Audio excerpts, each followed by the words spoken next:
If you have been watching guides about Skirk, especially before her release, you would have heard everyone say that you need to run Skirk in specifically Hydro and Cryo teams, i.e. mono freeze with specifically Hydro Cryo teammates. And in typical category form, I'm here to tell you, yeah, they're actually wrong. Hello everyone, welcome back. Okay, so the reason why people are thinking about this, and it's actually quite logical and sound, is that Skirk has an A4 passive that boosts her damage based on whether her Hydro or Cryo teammates do Hydro or Cryo damage. You get 3 stacks of Death Crossing, which can net up to a 1.7x total normal attack multiplier scaling, especially on that final stack. The team also gets +1 skill level if her entire team is actually that mono freeze comp, so naturally a lot of people thought that Skirk had no flexibility really in her team compositions. And so that's exactly what I was playing with before. So in this video, I want to show you some comparisons in the hardest hitting attack that Skirk was doing in a team with, let's say, Skirk, Noblesse Rosaria, and of course DPS Yelan. So, as a baseline, if I were to bring Mika on this team, what I found was that Skirk had her hardest hitting hit of around about 56,500 damage. Now, of course, Mika does give an attack speed buff, so that's actually quite nice as well. If you're a Dahlia player, same idea. So yeah, she's actually quite fun with that attack speed, by the way. I do, in fact, recommend. At some point, though, I got a little bit bored about these just mono freeze comps, and I wanted to dabble a little bit in the dark side of things, because this is exactly what I do.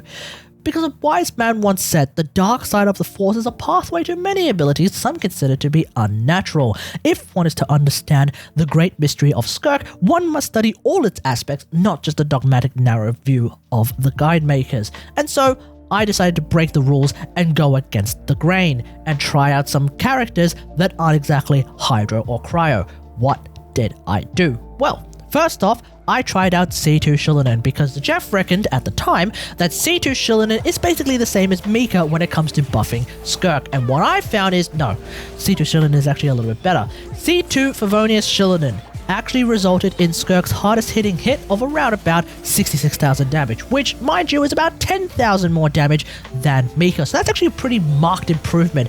I believe it's around about 20% damage? Anyway, doesn't matter, we're not going to deal with that kind of math. And on top of that, this is C2 Xilonen. So the team is actually getting buffed quite significantly, with Rosaria getting some more crit damage on her build and Yelan getting some more HP on her build, which means they're both doing quite a lot more damage, on top of Skirk actually doing more damage. Of course, for me, I also have another weapon called Peak Patrol Song, which means C2 R1 Xilonen was an option for me, and I found Skirk doing 70,500 damage as the hardest hitting hit right there. So that's actually a very marked improvement over Mika. So it seems to me that even Xilonen can actually quite easily surpass the loss of damage coming from losing out that 1 stack of those Death Crossing stacks. But of course, this is C2 Xilonen shenanigans. C0 Xilonen is probably neck and neck, I guess. I'm not 100% sure about that. C0 Xilonen players, let me know in the comments what you have found with these kinds of comparisons. There is, of course, another character that I really wanted to try out with Skirk, because Skirk teams famously don't have any attack buffers. No Sarah, no Iansan. And so naturally, I wanted to try her out with Iansan, because with Torch Iansan being the more accessible version of Iansan that I have, well, it ended up causing Skirk's hardest hitting hit to be 65,000 damage. So that's actually pretty good. And it's actually, of course, once again, a marked improvement over just running Mika. Whereas, of course, with C6 R1 Symphonist Iansan, you know, Giga Chat Iansan, who power creeps Bennett, well, what did I see? 73,000 damage. Ooh! Huge improvement. 50% more damage than Mika, so keep that in mind. You don't have to stay on mono freeze if you happen to have C6 R1 Symphonist Iansan. And also, by the way, on C6 Iansan, or rather C4 Iansan, it may surprise you to find out, especially with the footage of this video, that Skirk is kind of insane in keeping Iansan's buff meter up through her Night Soul generation, because Skirk actually just moves around a lot as part of her normal attack chain. She's actually easier to maintain Iansan's Night Soul meter with than Clorand. Look, I didn't expect Clorand's Iansan Night Soul meter buffing to get power crept this way, but it has. Obviously, she's not going to be as good as like Mawika, but that's a completely different conversation. But Either way though, it seems to me that she's more than good enough, so she doesn't even need to be as good as Mika. So long as you use that ult, the special ult, after Iansan, yeah, the C4 buff kicks in, and then if you have C6 as well, it kind of just becomes this cascading factor. Anyway, moving on. This is not an Iansan video. Point is, Iansan seems to be a really good buffer for Skirk. Now, are there any caveats to everything that I was saying? Are there any Hydro Cryo characters that can still beat some form of Xilonen or Iansan? Well, the answer is actually yes. See, here's the thing. Medic Mona actually beats out C2 Fav Xilonen or Torch Iansan. Because with Medic Mona, I saw Skirk's hardest hitting hit being around about 67,000 damage. So that's actually pretty good. And Medic Mona is actually a pretty decent healer. Not only is she a team healer, but she's also a team buffer. Plus there's that C4, which is extra crit rate. So yeah, it all works out to be pretty damn nice. There is, of course, another one being Barbara, but specifically TTDS Barbara. So TTDS Barbara or TTDS Charlotte, although I probably wouldn't recommend this on Charlotte because you need Charlotte's ult to do any healing, and well, without Fabj, for example, Charlotte needs 3000 ER or C4, so yeah, I wouldn't really recommend it on Charlotte, but TTDS Barbara, okay, fine. Skirk's hardest hitting hit ended up being 69,000 damage, so there we go. But both of these options still pale in comparison to C2 R1 Xilonen or C6 R1 Iansan. So, is there a way to beat that kind of investment? Well, there actually is.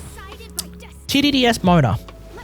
With TTDS Mona, suddenly Skirk's hardest hitting hit was actually a whopping 84,500 damage or 84,000 damage. So yeah, TTDS Mona actually surpasses all of the other options by a pretty significant margin.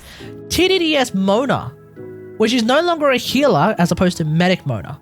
This is important though, because I also tried a premium team, or a slightly more premium team at the least, by running Shenhe as well. Shenhe is, in my estimation, actually pretty good with Skirk, as far as I can tell. Now, I tried a Skirk, Iansan, Shenhe, Yelan team, and with that, Skirk's hardest hitting hit ended up being 98,500 damage. So that's actually pretty damn huge. A lot higher than if I were to run Mika or Charlotte without TTDS on it, because then Skirk's hardest hitting hit was around about the 70,000 odd thereabouts, 70,000, 60,000 thereabouts. So yeah, definitely huge with Iansan on the team. But with TTDS Mona, well, I was able to go well beyond 100,000. 111,000 is what I saw as the hardest hitting hit from Skirk. But with TTDS Mona on this team surpassing Iansan in that damage, well, we have no healing whatsoever. Iansan has a little bit of healing, but TTDS Mona has no healing. So good luck if you're playing this in Spiral Abyss. Point is, it seems to me that putting aside the extreme Mona option, Iansan and Xilonen can still outperform most traditional supports in these comps. So you don't actually have to lock yourself into those pure mono freeze comps. The lesson is, if you have a support that's really, really strong, like Iansan, like Xilonen, or hell, Kaz, I guess, then you should be able to at least do a bit more damage than sticking with those hard-locked comps. Of course, everything falls apart if you have Escoffier, because if you were to have Escoffier, and I guess Farina as well, you actually start losing way too much, because it's not just Skirk's passive that goes down by one stack, which is already somewhat large in and of itself. It's also Escoffier's passives that also go down by one stack, which is also pretty huge. And then Escoffier does her own damage. Her own damage is also tied to her skill. You also lose out the +1 skill level. There's way too much that gets lost with Escoffier on the team all of a sudden that I'm not confident at all that even a buffer as powerful as C6R1 Iansan can actually make up for that. Let me know get all of this in the comments below. Have you tried the dark side? Let me know in the comments. Otherwise, if you guys enjoyed this video, like this video, hit that like button, subscribe for more, get your epic action, and I'll do some. I'll see you guys later. Thanks for watching. Bye.